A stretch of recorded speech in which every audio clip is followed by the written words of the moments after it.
आज आपसे शेयर करेंगे कि रेस्टोरेंट स्टाइल दाल मखनी आसान तरीके से घर पे कैसे तैयार कर सकते हैं। और इसे घर पे बनाना बहुत ज़्यादा आसान है। हमें यहाँ पे 5 कटोरी दाल मखनी बना के तैयार करनी है, तो उसके लिए हमने 250 ग्राम दाल ली है, जो कि काफ़ी पर्याप्त है। इसे बनाने के लिए है 1/4 कप चितरी राजमा और हमने 3/4 कप साबुत काली उड़द ली है। थोड़ा रब करके धोया है ताकि इसमें बिल्कुल भी कालापन ना रहे। प्रेशर कुकर में डालने के लिए हमने डाला है 3 गिलास पानी और इसके साथ ही हमने सारी दाल को डाल दिया है। अब डाला है 3/4 चम्मच नमक और चुटकी भर हींग डाली है, जिससे कि इसका जायका बरकरार रहता है। अब इसमें डाला है 1 चम्मच शुद्ध देसी घी, चाहे तो रिफाइंड ऑयल भी डाल सकते हैं। हमने डाल दिया है 1 चम्मच लाल कश्मीरी मिर्च, जिससे कि इसका अच्छा कलर आता है। 2 हरी मिर्चों को भी डाला है, जिससे कि उबलने के बाद इनका कड़वापन कम रहता है। अब रबड़ और सीटी लगा के इन्हें 2 विसिल आने का इंतजार करेंगे। गैस की आंच को तेज रखा है और अब जब तक इसमें 2 विसिल आती हैं, तब तक हम तड़के की तैयारी कर लेते हैं। 1 कलछुल शुद्ध देसी घी, चाहे तो आप इसे रिफाइंड ऑयल में भी बना सकते हैं। घी यहाँ पे अच्छे से पिघल चुका है। 2 इंच अदरक और 8-10 लहसुन की छिली कर। कुकर में 2 विसिल आ चुके हैं, तो प्रेशर हटाने के बाद हमने इसे खोल लिया है और अब ये थोड़े से नरम हो चुके हैं।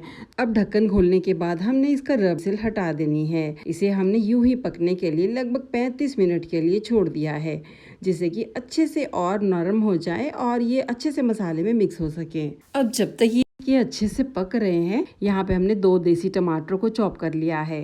अब घी में डाला है 1 चम्मच भुना जीरा और इसे तब तक चलाते हैं जब तक ये चटक नहीं जाता है।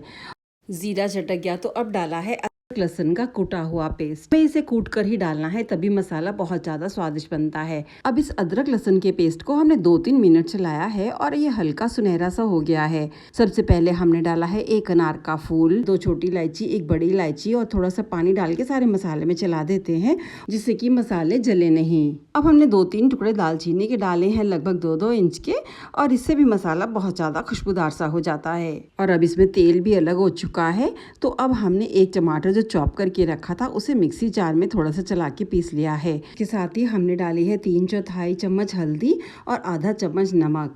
और हमने नमक को राजमा में उबलते समय भी डाला है। इस नमक को ध्यान से डालना है। और जहाँ तक तेज पत्ते की बात है, इसे हम डालना ही भूल गए, तो अब मैं इसे ऐड कर देती हूँ। और इसके डालने के साथ ही सारे मसाले का कलर और स्वाद बहुत ही अच्छा सा हो जाता है। 3-4 मिनट तक इसे चलाएंगे, जब तक कि अच्छा सा ही सब कुछ ड्राई नहीं हो जाता है और मसाले से तेल अलग नहीं हो जाता है। और जब तक मसाला भुन रहा है, तब तक हमने यहाँ ले लिया है आधी कटोरी दही और इसको हमने मैश करके लिया है। और इसके बाद अब मिला देंगे इसमें सूखे मसाले है। भुनी पिसी आधा चम्मच कसूरी मेथी, जिसे हमने क्रश करके डाला है। 3/4 चम्मच लाल कश्मीरी मिर्च और 3/4 चम्मच हमने घर का बना गरम मसाला डाला है। इसके साथ ही हमने 1/4 चम्मच कुटी हुई काली मिर्च को डाल दिया है। और अब इन सभी सूखे मसालों को दही में चला लेते हैं, जिससे कि राजमा का स्वाद बहुत अधिक बढ़ जाता है। मसाला भुन के तैयार हो चुका है, इसने ऑयल भी छोड़ दिया, तो इसमें आधा कटोरी पानी डालने के साथ ही अब हमने दही के साथ वाले मसाले सारे डाल दिए हैं और इन्हें मसाले के साथ अच्छे से चलाएंगे। आँच को हमने लो ही रखा है।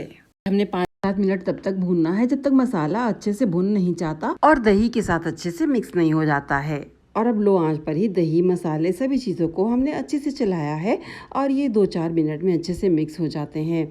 और अब इनमें अच्छा सा मसाले में कलर भी आ चुका है, तो अब हमने उबले तैयार राजमा इसमें डाल दिए हैं। सभी मसालों को राजमा के साथ अच्छे से चलाएंगे ताकि सारी चीजें आपस में अच्छे से मिक्स हो जाएं। अब 3-4 मिनट इन उबले राजमा को सारे मसाले के साथ पकने देते हैं और अब ये अच्छे से मसाले में मिक्स हो चुके हैं और इससे इस मखनी दाल में भी सारे मसालों का स्वाद भी आ जाता है। इससे ज्यादा हमें और नहीं पकाना है, गैस की फ्लेम को ऑफ कर देते हैं। अब बहुत ज्यादा स्वादिष्ट रेस्टोरेंट स्टाइल मखनी दाल बन के तैयार हो चुकी है और अब इन्हें हम सर्व करेंगे। सजा दिया है हरे धनिये के साथ।